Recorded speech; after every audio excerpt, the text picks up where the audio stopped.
Você está escutando o podcast Contra a Cena, onde Alana Ferrigno, Beta Rangel, Carlos Valença e Venusto entrevistam artistas da cena teatral contemporânea. Hoje o bate-papo é com uma companhia brasiliense fundada em 2012, premiada por montagens como A Falecida, Os Beatniks em A Gaivota, Perdoa-me por Me Traíres e A Radialista do Fim do Mundo. Após a pandemia, essa companhia retomou as atividades de forma independente, com espetáculos como Selva, Novelão e o monólogo Minha Grande Pequena, este último premiado em diversos festivais brasileiros. A estupenda trupe contracena com o grupo Novos Candangos. Primeiramente, boa tarde, eu sou o Diego de Leon. Gostaria de parabenizar muito vocês por esses 20 anos. 20 anos é tempo pra caramba, hein? Ter um grupo durante 20 anos é uma coisa, pelo menos aqui em Brasília, é uma coisa meio rara, né? A gente fez parte um pouco dessa história, um pouquinho, porque a gente fazia faculdade junto, a gente estava mais ou menos na mesma época na faculdade. Então a gente viu um pouco essa sementinha ser plantada e é muito legal estar aqui comemorando os 20 anos. Sobre os Novos Candangos, ele foi fundado em 2012, quando eu fiquei sem emprego. Eu trabalhava numa companhia e aí a companhia, acabei me demitindo da companhia e fiquei sem ter o que fazer. E 2012 foi o ano que o Nelson Rodrigues fez 100 anos. E a Funarte fez um projeto em que vários grupos do Brasil cenariam todas as peças do Nelson Rodrigues. E eu me candidatei para dirigir A Falecida, que era uma das peças mais famosas do Nelson. E passei. Incrivelmente passei. E aí resolvi chamar alguns amigos para fazer parte desse projeto. E o grupo se formou mais ou menos aí nesse projeto que deu certo. A gente viajou, fez muitas vezes A Falecida. E a gente gostava muito de trabalhar junto, então a gente falou, pô, vamos fazer uma segunda peça, uma terceira peça, uma quarta peça. E aí a gente foi se mantendo, às vezes com patrocínio, às vezes com FAQ aqui, às vezes juntando dinheiro, como a Regina Casé falou, pegando um cruzeiro de cada um, botando dentro da caixinha. E aí foi assim, foi meio na raça. O fato da gente estar junto, dos amigos estarem juntos, que talvez tenha um pouco a ver também com a Estupenda, é o que fortalecia a nossa vontade. A falta de dinheiro, a falta de espaço, a falta de oportunidade, mas o fato da gente estar junto e poder sair para tomar uma cerveja depois e chorar as pitangas fazia sentido. Então foi mais ou menos assim. O nome Cia Novos Candangos foi por quê? Cara, porque é assim, todos nós somos filhos de candangos ou somos de outros estados. Nós somos um grupo com, sei lá, 10, 11, eu nem sei quantas pessoas tem no Novos Candangos. E metade nasceu fora e a outra metade é filho de alguém que veio de fora. Então a gente falou, pô, e ainda tinha os novos baianos, né? Então a gente falou, vamos fazer uma brincadeira aí, os novos candangos, que são os candangos novos, e também a gente queria ser uma banda de rock, mas como a gente não sabe tocar nada, a gente foi fazer teatro. Então a nossa banda virou Novos Candangos. Eu me recordo que tem uma inspiração, que quando a gente foi fazer as fotos da falecida, o Diego chegou com uma referência da capa do álbum dos Novos Baianos, não foi? Você falou assim, eu queria uma coisa... todo mundo junto, com um monte de objeto, e eu queria essa ideia de grupo que é amigo e que bebe, que joga futebol e que passa o final de semana na chácara e fica criando junto e não sei o quê. E se a gente vai olhar a foto da falecida, realmente tem essa ideia. E eu acredito que também foi uma inspiração quando a gente estava numa mesa de bar e falou, beleza, então a gente é um grupo, vamos admitir que a gente é um grupo, a gente quer ser um grupo, qual vai ser o nome? E acho que retornou essa ideia dos Novos Baianos, assim, que também acho que foi uma inspiração. Né? Na verdade, era da Tropicália, né? A era capa da do disco. Tropicália, é verdade. E o bar era o antigo balaio, que nem existe mais. E foi mais ou menos isso. A gente queria, na verdade, ter uma banda de rock, mas ninguém sabe tocar nada, então vamos fazer teatro. E vocês acham que essa fusão, né, que acaba acontecendo muitas vezes de amizade, estar junto, ter essa vida social junto, isso se traduz dentro da sala de ensaio, nas escolhas dos espetáculos? Como é que funciona assim?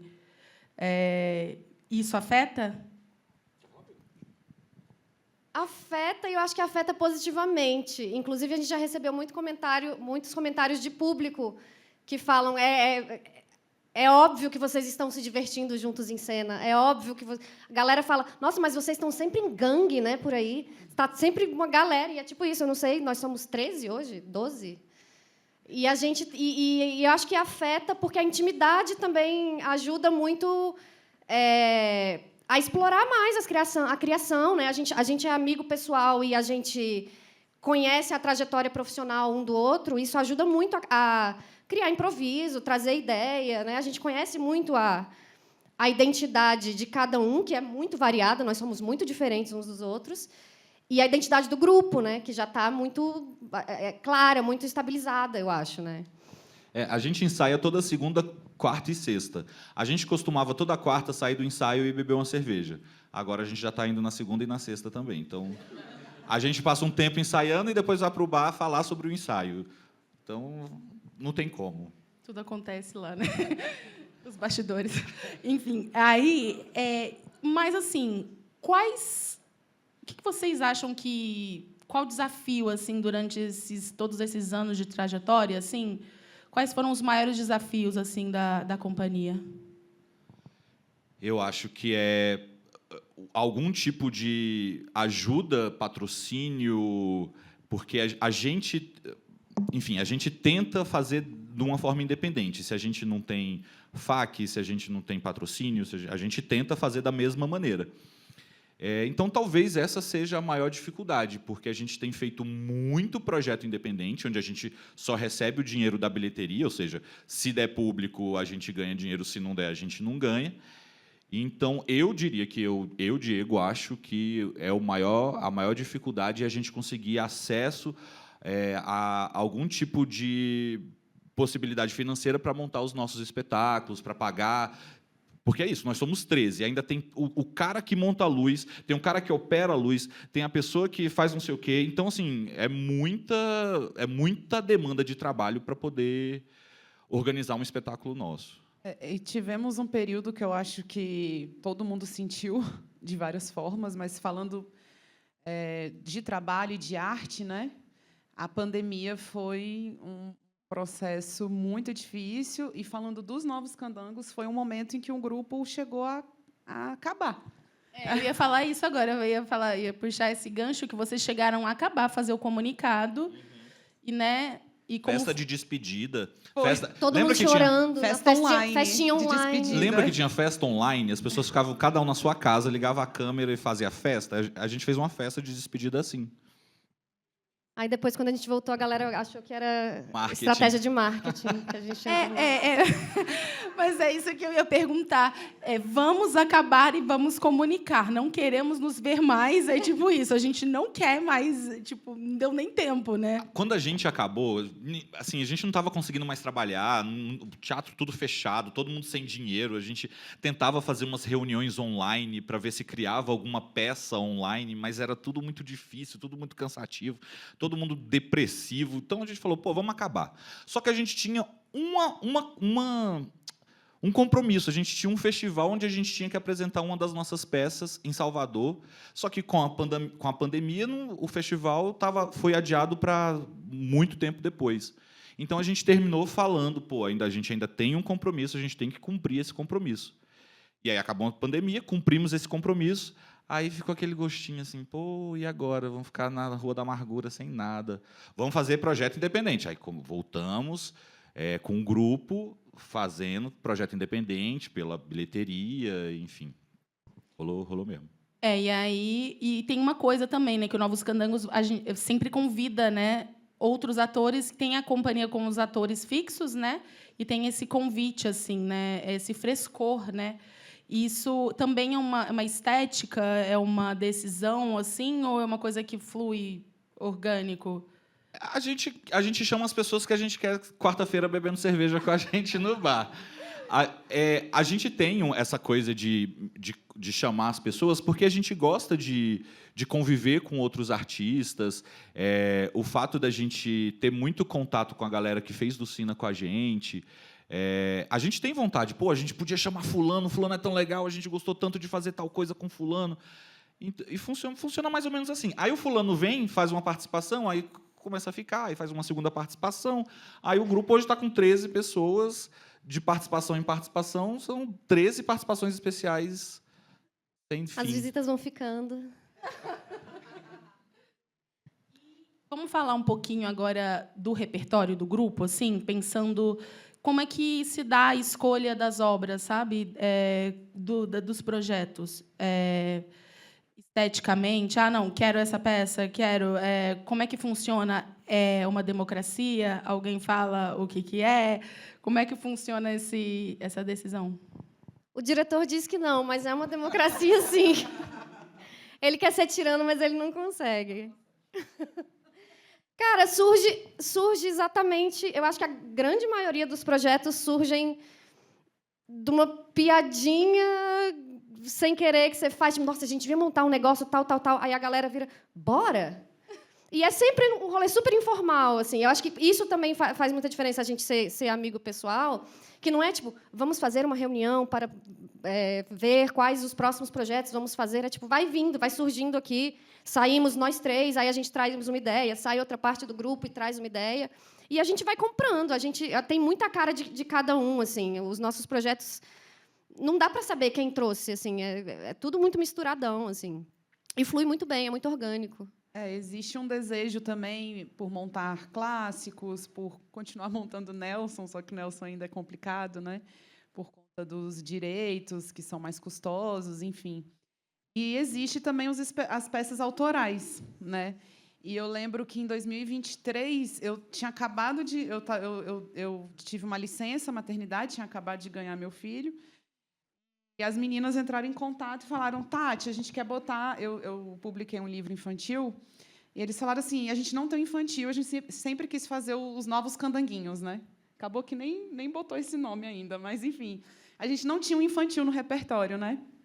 E aí as meninas me ligaram, e eu, assim, sei lá, tinha 2 meses que meu filho tinha nascido, eu estava exausta, destruída, não conseguia pensar em nada. E elas falaram assim, a gente vai botar o seu livro, que aí, se passar, o direito autoral já está resolvido, a história é sua, não sei o quê. E passou. E esse ano a gente estreou, fez também foi pelo FAC, a gente conseguiu o patrocínio do FAC, a gente fez um projeto escola também, que tem muito dessa ideia, né, da trupe também, assim, a gente também gosta muito de poder abarcar, né, as comunidades. A gente apresentou em escolas onde as crianças tiveram uma receptividade muito boa. Assim, encerramos esse projeto ontem, fizemos as nossas 2 últimas apresentações da temporada, e as crianças falando, nossa, eu quero mais, e isso é muito gratificante, assim, e a gente pretende fazer mais infantis também, né? É isso.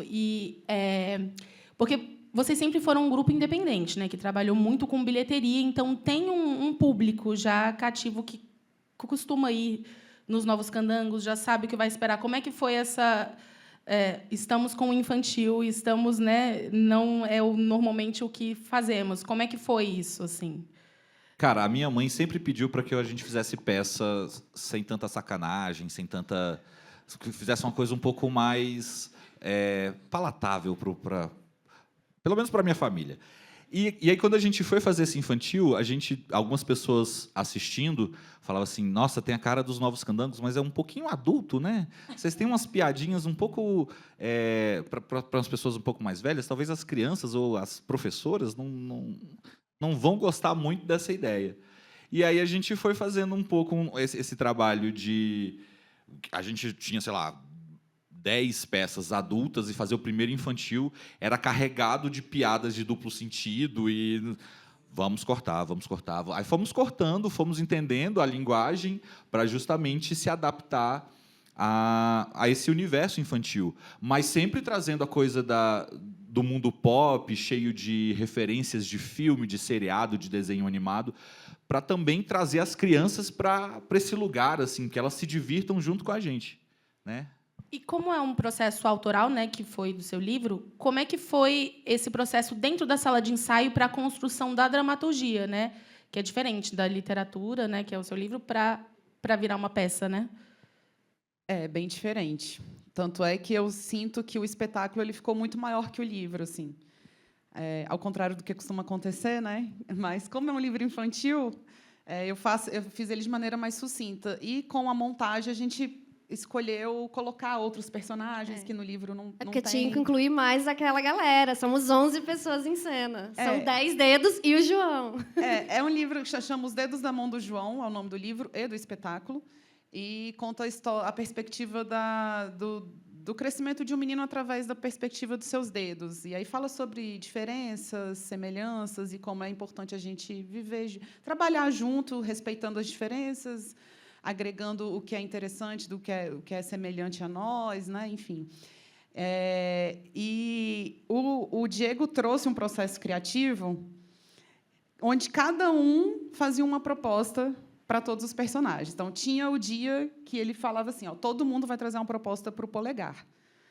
E aí todo mundo vinha e trazia uma proposta para o Polegar. E assim sucessivamente. Então, assim, foi muito rico. A gente passou algumas semanas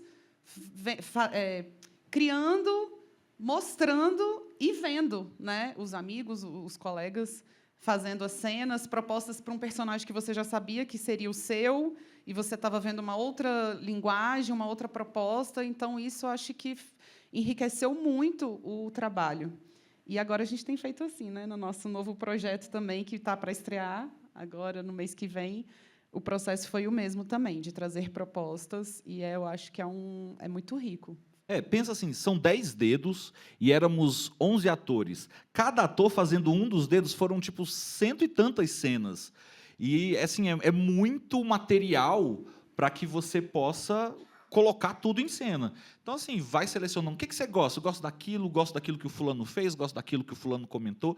E aí a gente foi juntando tudo, porque era muito material, e quanto mais material, mais ferramentas você tem, né?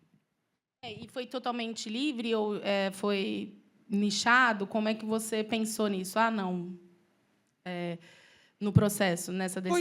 Foi livre. Assim, os personagens foram meio que se desenhando, então cada ator já estava meio que escolhido para cada personagem, mas como eu queria que as propostas viessem de todo mundo, vamos nessa, cada um vai Polegar. Todo mundo vai fazer esse personagem a partir do seu ponto de vista, trazer uma proposta, mesmo que aquele cara saiba que não vai fazer o Polegar, entendeu?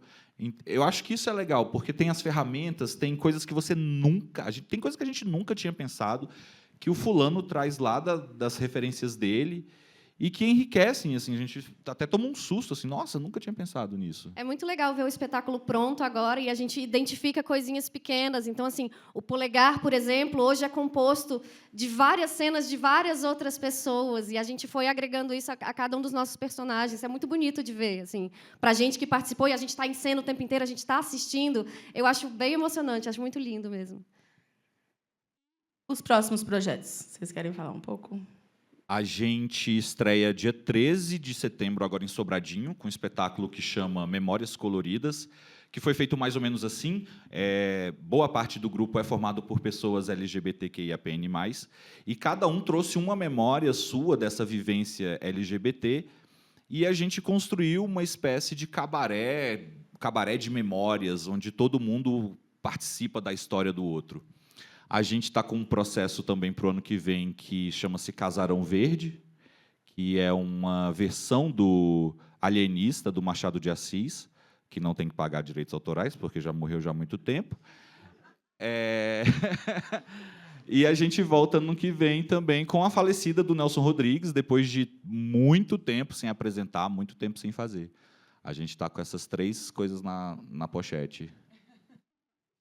Vai circular também, né? Com já o repertório de... É mesmo, mês que vem a gente está viajando com 3 peças.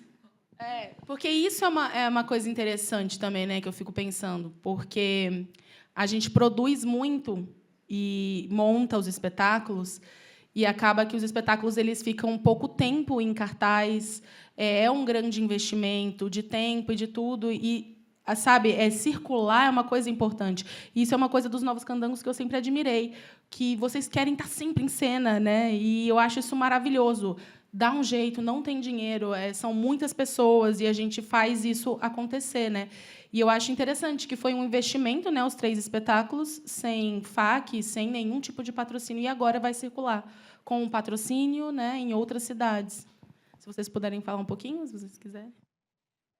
A gente vai viajar para João Pessoa, Curitiba e Belo Horizonte com 3 espetáculos do repertório do grupo. O monólogo, que é a Grande Pequena, Selva e o Novelão. Bom, você quer falar um pouco sobre cada espetáculo? Assim?